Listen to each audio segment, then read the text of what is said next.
వరల్డ్లోనే famous అయిన Nelaturu beach bird సెంచరీకి అయితే వచ్చేసాం.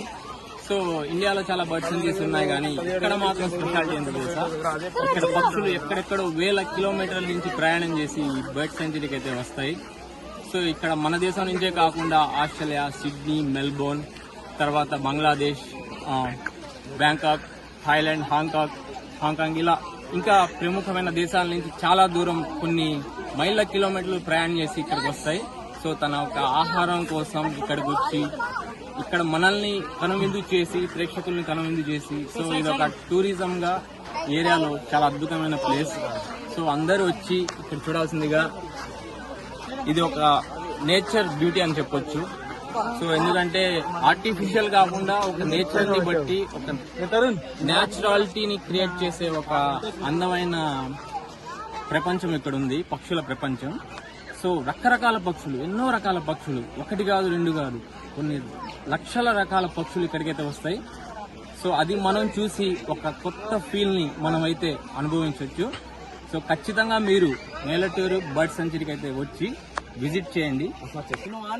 ఈరోజు నేను ఒక్కనే ఇక్కడ రాలేదు, మా ఫ్రెండ్స్ అందరు వచ్చారు. మేమందరం విజిట్ చేసి సో ఈ ప్రకృతి అందాన్ని డైరెక్ట్ గా ఆస్వాదించడానికి అయితే వచ్చాం.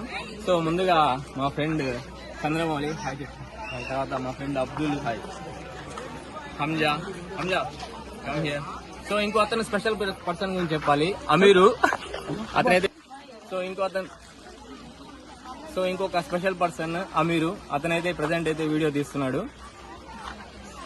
సో ఈ పక్షులు, ఈ రకరకాల బ్యాక్గ్రౌండ్ ఒకసారి చూడండి, మొత్తం పక్షులతో నిండిపోయి ఉంది ఏరియా మొత్తం, రకరకాల పక్షులు. సో ఇన్ని అద్భుతాలు ఇక్కడ ఉన్నాయా అనిపిస్తుంది మీకు ఇక్కడికి వచ్చి చూస్తే. సో ఈ విధంగా మీరైతే ఒక నేచర్ ని ఎంజాయ్ చేయొచ్చు. తప్పకుండా మీరు నేలటూరు బర్డ్ సెంచరీకి వచ్చి విజిట్ చేయండి. సో ఇక్కడ ఉన్న క్రౌడ్ ఒకసారి చూడండి, కొన్ని లక్షల మంది వచ్చి విజిట్ చేస్తున్నారు. సో మీకు గవర్నమెంట్ కూడా ఫెసిలిటీస్ అన్ని ప్రొవైడ్ చేసింది, బైనాక్లివర్స్ కానీ, తర్వాత మీకు గుడ్ వాకింగ్ ఏరియా కానీ, తర్వాత అట్మాస్ఫియర్ కూడా చాలా బాగుంటుంది. ఇది నేచర్ బ్యూటీ అని చెప్పొచ్చు. సో తప్పకుండా మీరు వచ్చి విజిట్ చేస్తారని కోరుకుంటూ బాయ్. ఈ వీడియో మీకు నచ్చితే లైక్ చేసి నా ఛానల్ని సబ్స్క్రైబ్ చేయొచ్చు కదా.